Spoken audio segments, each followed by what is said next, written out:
Obwohl man in den Medien momentan nicht viel Gutes über den United Kingdom hört, gibt es doch immer wieder Mandanten, die dorthin gerne auswandern möchten. Und deshalb haben wir uns gedacht, machen wir doch mal ein Update heute Anfang 2024, wie man dieses Jahr in den UK auswandern kann, was sich hier Neues ergeben hat und was hier zu beachten ist, sowohl aus Sicht Einwanderungsrecht, zum Beispiel Visa, Aufenthaltsrecht und auch aus steuerlicher Perspektive.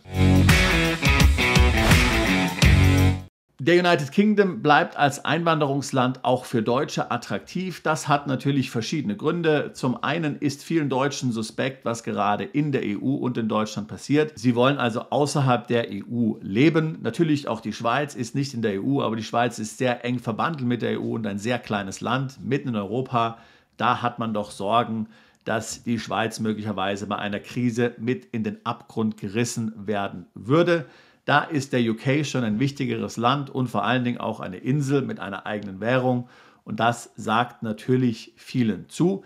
Ganz davon abgesehen ist es natürlich im UK sehr schön, wenn man so einen gewissen rauen Charme mag und man jetzt nicht unbedingt Temperaturen wie in Spanien erwartet, kann natürlich gerade Cornwall, Schottland oder auch London ein tolles Leben versprechen mit einer hohen Lebensqualität, guten Bildungschancen für deine Kinder, einem großen Kulturangebot und möglicherweise auch noch ein paar steuerlichen Vorteilen. Wir wissen alle, dass Brexit hier ein scharfer Einschnitt war. Der Austritt aus der EU war dann doch irgendwo radikaler und endgültiger, als viele sich das vielleicht vorgestellt hatten. Viele dachten möglicherweise, es gibt ein Arrangement wie mit der Schweiz und man kann einfach dorthin umziehen, wenn man das will. Aber nein, so ist es nicht.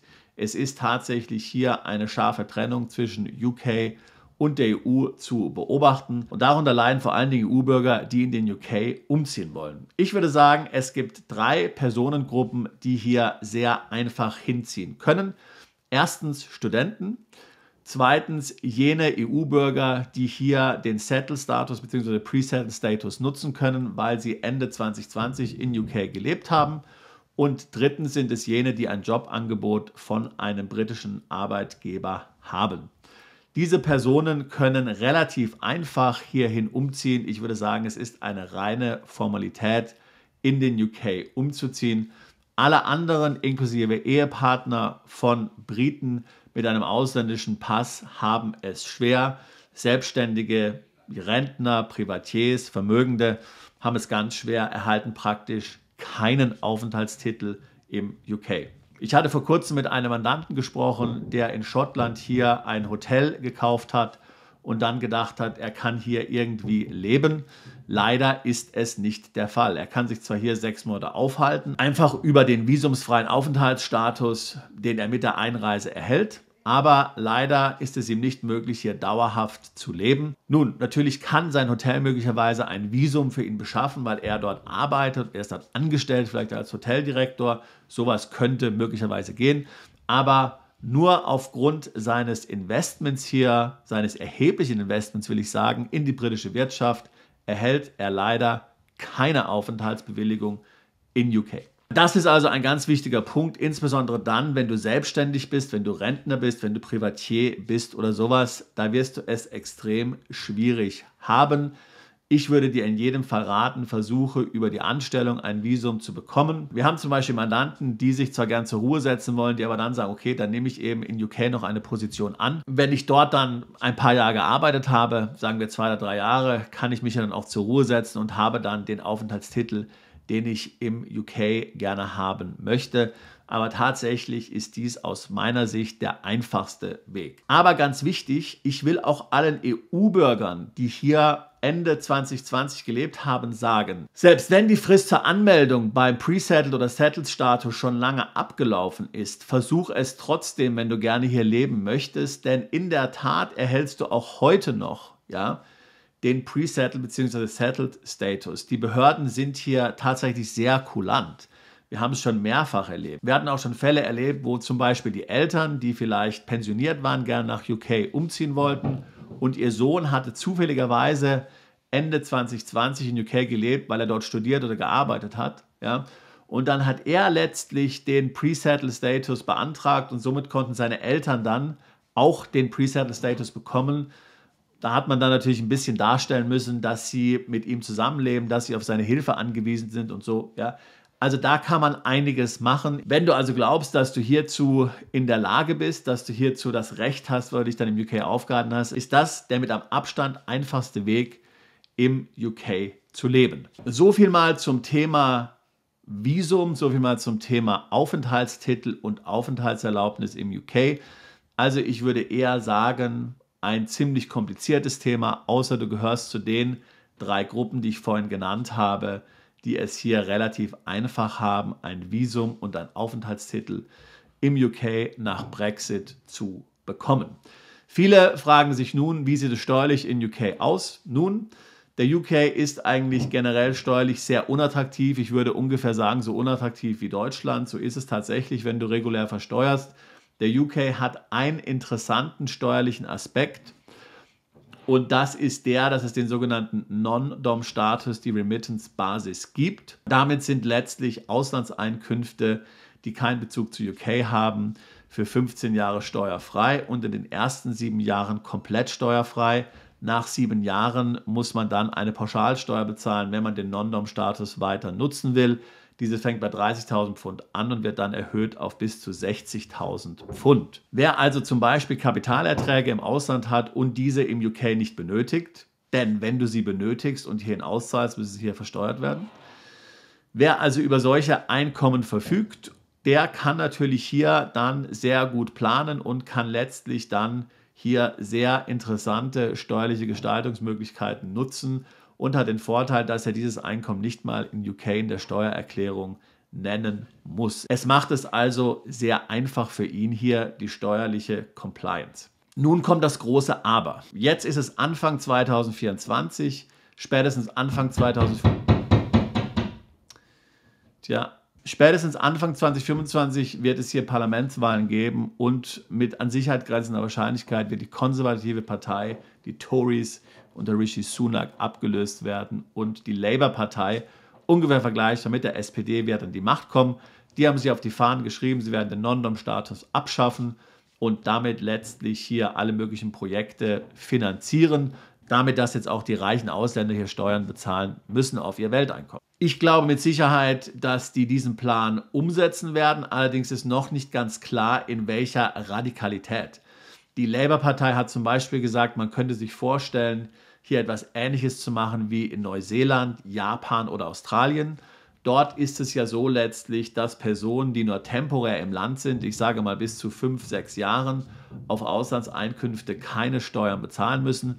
Man denkt hier vor allen Dingen an internationale Führungskräfte oder auch Sportler, die ja ansonsten nicht ins Land kommen würden, wenn sie dann ihre sämtlichen Welteinkünfte hier versteuern müssten. Ja? Also dass man sagt, es gibt so einen temporären Status, unter dem dann alles steuerfrei ist, aber eben nicht mehr 15 Jahre, wie es bisher der Fall ist. Nun, wenn es sowas gäbe, dass 5 Jahre noch hier Einkünfte steuerfrei sind, das wäre ja schon eine positive Sache. Damit könnten die meisten leben, dann würden sie eben danach dann den UK wieder verlassen. Aber eben, wir wissen momentan nicht, was passiert. Daher würde ich sagen, wenn du 2024 nach UK umziehen willst, und hier darauf setzt, dass es noch den Non-Dom-Status gibt, dann wirst du möglicherweise eine böse Überraschung erleben, sobald dann hier Labour an der Macht ist. Planungssicherheit hast du also nicht und da muss ich auch sagen, das ist ein Thema, was vielfach auch dem UK und der UK-Regierung angekreidet wird, auch den Konservativen, die jetzt ja hier immerhin mehr als 10 Jahre an der Macht sind, ja. Steuerlich ist hier vieles chaotisch, muss man sagen. Steuererhöhung hier, da und die werden oftmals schnell verabschiedet und dann wieder abgeschafft schnell. Also eine Planungssicherheit ist hier manchmal schwierig, wobei eben, wie gesagt, der Non-Dom-Status eigentlich doch relativ stabil war jetzt in den letzten paar Jahren. Er wurde natürlich in den letzten 10, 15 Jahren immer wieder verschärft. Es gibt noch einen anderen steuerlichen Vorteil, den es im UK gibt, gerade im Vergleich mit Deutschland. Das Außensteuergesetz ist hier natürlich weit weniger stark ausgeprägt als in Deutschland. Es gibt keine Meldepflicht für internationale Beteiligungen, es gibt keine Wegzugsteuer, es gibt keine erweiterte beschränkte Steuerpflicht, es gibt keine Besteuerung nach Staatsbürgerschaft wie in Deutschland, wenn du Deutschland verlässt. Das gibt es hier alles nicht. Du kannst also zum Beispiel hier in UK leben, ein erfolgreiches Unternehmen aufbauen und dann nach 5 Jahren einfach irgendwo anders hinziehen und kannst letztlich das Unternehmen komplett mitnehmen. Steuerliche Sanktionen wie in Deutschland hast du nicht zu erwarten. Und das könnte ja den UK recht interessant machen. Ja, du könntest hier ein Unternehmen aufbauen, möglicherweise wird ohnehin noch kein hoher Gewinn erzielt. Hier hast du Investoren, hier hast du möglicherweise Kunden, du brauchst die Infrastruktur hier. Und wenn dann alles läuft und du sowieso das Land verlassen musst, weil zum Beispiel eine Nachfolgeregelung des Non-Dom-Status dann bei deinem Auslandseinkommen zu einer Besteuerung führen würde, könntest du das Land auch wieder verlassen, müsstest aber nicht eine Wegzugsteuer zum Beispiel befürchten. So, abschließend in diesem Video möchte ich vielleicht nochmal hier reagieren zu all den Horrormeldungen, die man ja in den deutschen Medien immer wieder über den UK hört. Ich denke hier vor allen Dingen auch an solche Meldungen, wie man sie ja immer in Spiegel Online liest, die ja auch einen Reporter haben hier in London. Ich weiß nicht, auf welchem Planeten der lebt oder ob der hier bewusst, sage ich jetzt mal, Dinge schreibt und hier seine eigene Wahrheit hier letztlich publizieren will. Vieles von dem, was dort geschrieben wird, ist natürlich sehr extrem und ist vielleicht punktuell korrekt so, aber gilt in keiner Weise für das ganze Land.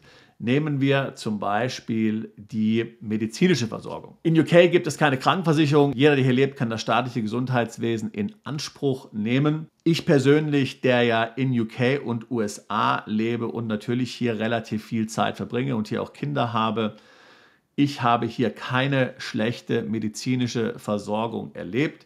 Wie das natürlich ist mit Kindern, da ist immer irgendwas los gesundheitlich, man hockt ständig beim Arzt oder muss man ins Krankenhaus gehen, weil dieses Kind ein Bein gebrochen hat oder so. Das letzte Mal, als ich mit einem meiner Kinder hier im Kinderkrankenhaus war, waren wir in einem Krankenhaus, was vor wenigen Jahren gebaut wurde, was ausgerüstet war mit der modernsten Technik.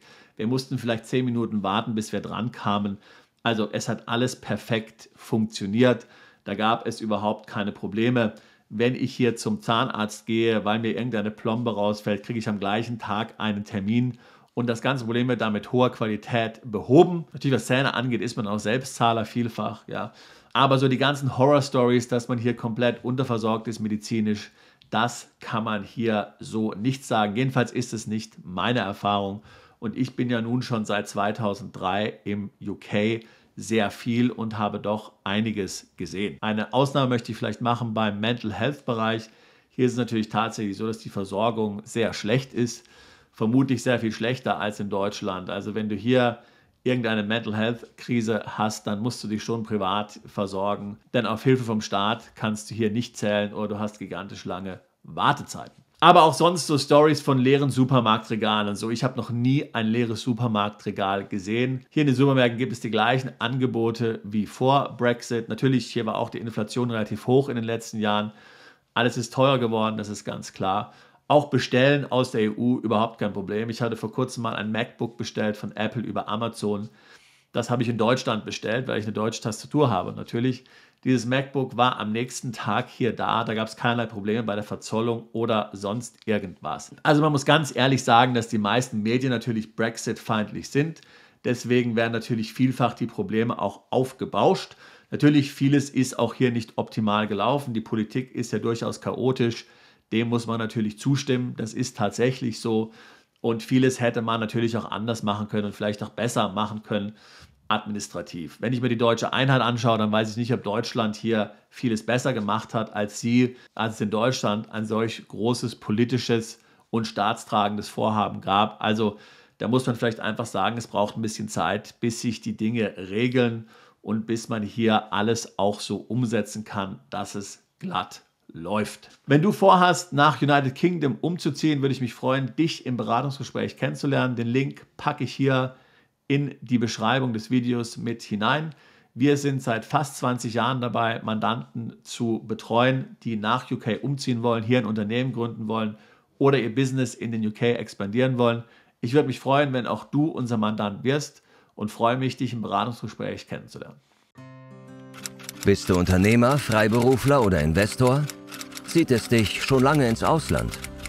Mach heute den ersten konkreten Schritt in eine Zukunft mit mehr Geld und mehr Freiheit.